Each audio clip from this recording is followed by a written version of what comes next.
तो sir India की population more than 1.4 billion है।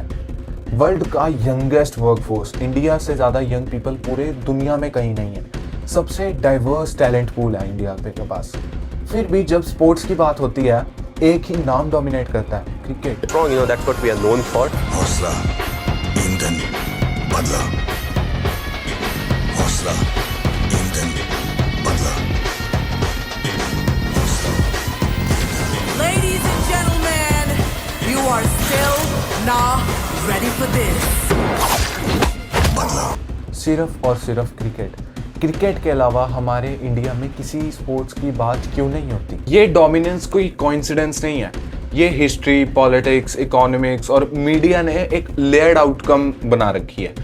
इंडिया में क्रिकेट सिर्फ एक स्पोर्ट्स नहीं है, इंडिया में क्रिकेट को एक सिस्टम बन चुका है। इंडिया में कोई स्पोर्ट्स क्रिकेट से ज़्यादा अर्निंग नहीं करती। पूरी वर्ल्ड में इंडिया से ज़्यादा क्रिकेट पे कोई कंट्री स्पेंड नहीं करती। इंडिया में क्रिकेट टीम का अगर आप एग्जांपल लो, विराट कोहली जितना अकेला अर्न करता होगा उतनी पूरी बॉक्सिंग या पूरी बास्केटबॉल या पूरी फुटबॉल कम्युनिटी मिल के अर्न करती होगी, उतना सिर्फ हमारे यहाँ सिर्फ एक विराट कोहली इतना अर्न कर लेता है। तो क्रिकेट का डोमिनेंस इंडिया में स्टार्टिंग से ही था। इंडिया में क्रिकेट की शुरुआत कैसे हुई? इंडिया में क्रिकेट को कौन लाया और क्यों लाया? क्रिकेट इंडिया में ब्रिटिश कॉलोनियल रूल के एरा में इंट्रोड्यूस हुआ था 18th सेंचुरी के आसपास। ये ब्रिटिश ऑफिसर्स इंडिया में एज ए एक्टिविटी, अपनी फिजिकल एक्टिविटी खेलते थे। तो इनिशियली तो इंडियंस के लिए ये एक इनएक्सेसिबल स्पोर्ट्स थी, क्योंकि इलाइट क्लब्स होते थे वहाँ पे जहाँ पे ये खेलते थे, वहाँ पे रिस्ट्रिक्टेड होते थे, वहाँ बार बोर्ड्स लगे होते थे, dogs and Indians are not allowed. फिर स्लोली इंडियन जब इंडिया अपने पावर में आया, धीरे धीरे इंडियंस ने भी स्पोर्ट्स को अडॉप्ट किया। महाराजा और कॉलेजेस में क्रिकेट को एज ए स्टेटस सिंबल बना दिया गया था उस टाइम पे। मतलब जो आदमी क्रिकेट खेलता है वो बहुत एक तो रिच फैमिली से है, एक वो अपर क्लास में, उसको एक अपर क्लास, जैसे उस टाइम पे तो कास्ट सिस्टम बहुत ज़्यादा था, तो बेसिकली ये बन गया था कि जो महाराजा हैं या जो रॉयल फैमिली से बिलोंग करते हैं वो लोग सिर्फ क्रिकेट एज ए स्पोर्ट्स खेलते थे। मतलब स्टार्टिंग में जब इंडिया में ब्रिटिशर्स ये स्पोर्ट्स लाए थे तो क्रिकेटर एक कॉमन मैन स्पोर्ट नहीं था। क्रिकेट कभी भी स्टार्टिंग से तो कॉमन मैन स्पोर्ट था ही नहीं। और इसका टर्निंग पॉइंट इंडिया में कब आया? जब 1983 का क्रिकेट वर्ल्ड कप हुआ। उससे पहले इंडिया सेमीफाइनल भी बड़ी मुश्किल से शायद एक बार पहुंची थी, पर ना इंडिया कभी भी एक लेवल पे, मतलब वो स्टार्टिंग के मैचेस में हार जाती थी। और उस टाइम पे ना इंडिया में लोगों को क्रिकेट इतना ज़्यादा अच्छा भी नहीं लगता था, देखते थे बट पता ही था कि हमारी टीम ने तो हारना ही है। तो जब इंडिया ने वर्ल्ड चैम्पियन वेस्ट इंडीज़ को हराया ना, उस टाइम पर इंडिया की क्रिकेट को लेकर गेम कम्प्लीटली चेंज हो गई। फिर क्रिकेट इतना ह्यूज कैसे बन गया? कपिल देव की लीडरशिप में जब इंडिया पहली बार इस मूवमेंट को फील कर रहा था, जब पहली बार इंडिया ने वर्ल्ड कप जीता, तो इंडिया की आइडेंटिटी क्रिकेट के वर्ल्ड में और पूरे वर्ल्ड में, क्रिकेट के वर्ल्ड में नहीं, पूरे वर्ल्ड में बिल्कुल चेंज हो गई।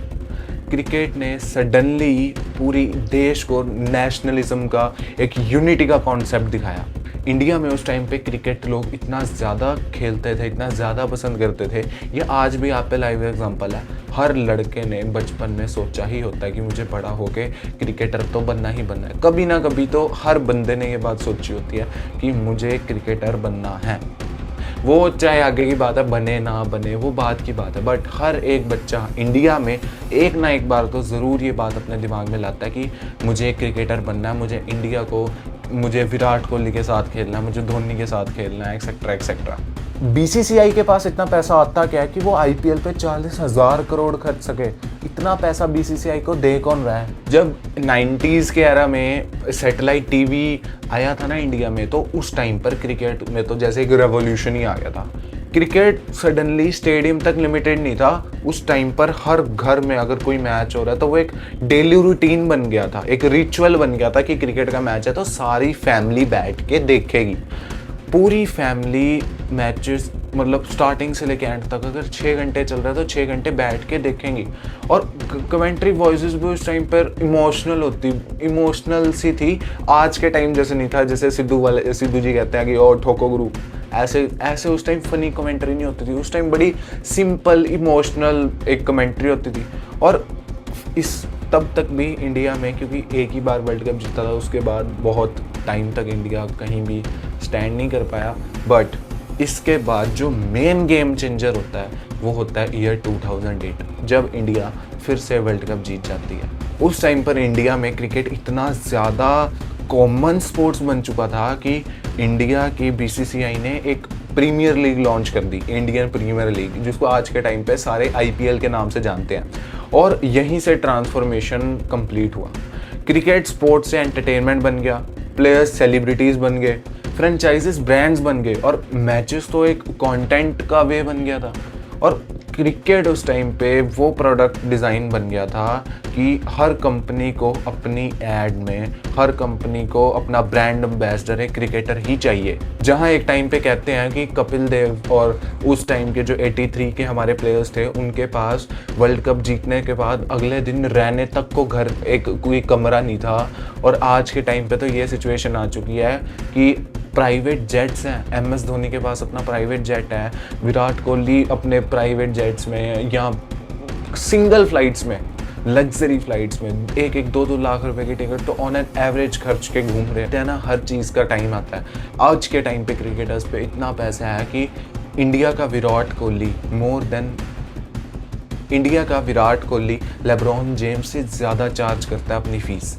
मतलब क्रिकेट बेसिकली अब सिर्फ एक स्पोर्ट्स नहीं रहा, एक इकोनॉमी बन चुका है, एक सिस्टम बन चुका है पैसे कमाने का। सिस्टम ने एक बीसीसीआई बोर्ड बना रखा है ना, board of control for cricket in India.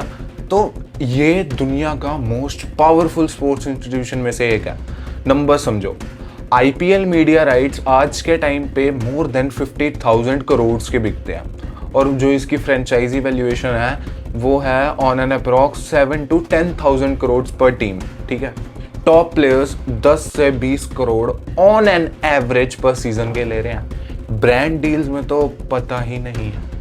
Brand deals का तो ये हाल है, विराट कोहली अपनी एक स्टोरी डालने के लिए, पता नहीं एक रील डालने के लिए 5 से 6 करोड़ चार्ज कर रहा है आज के टाइम पे। उनके लेवल पे जाके आप एक एक्टर सा सोचो कि सलमान खान जैसे एक्टर जहाँ 1-2-3 करोड़ में मान जाते हैं, ऑन द अदर हैंड आपको विराट कोहली को हायर करने के लिए इतने पैसे देने पड़ रहे हैं। आज के टाइम पे क्रिकेटर्स की वैल्यू एक्टर्स से, पॉलिटिशियन से ज़्यादा बन चुकी है। चलो ये तो होगी क्रिकेट की बात। बाकी स्पोर्ट्स का इंडिया में क्या हाल है, जैसे boxing, basketball, football, athletics, swimming, उन सब का इंडिया में क्या हाल चल रहा है एज कम्पेयर टू क्रिकेट। ये टेंशन एक इकोनॉमी बन चुकी है और जहाँ टेंशन होगी वहाँ पे पावर, पैसा, वहाँ पे लाइफस्टाइल, वहाँ पे फंडिंग तो आएगी ना। आज के टाइम पे क्रिकेट और फुटबॉल में भी अगर आप देखो, फुटबॉल का पिछले साल का बजट था 40 करोड़ और इस साल का क्रिकेट का बजट है 40,000 crore. There is no comparison. इसका मतलब क्रिकेट को छोड़ के अगर बच्चा किसी भी स्पोर्ट्स में जा रहा है तो उसको तो बहुत ज़्यादा स्ट्रगल करना पड़ रहा है।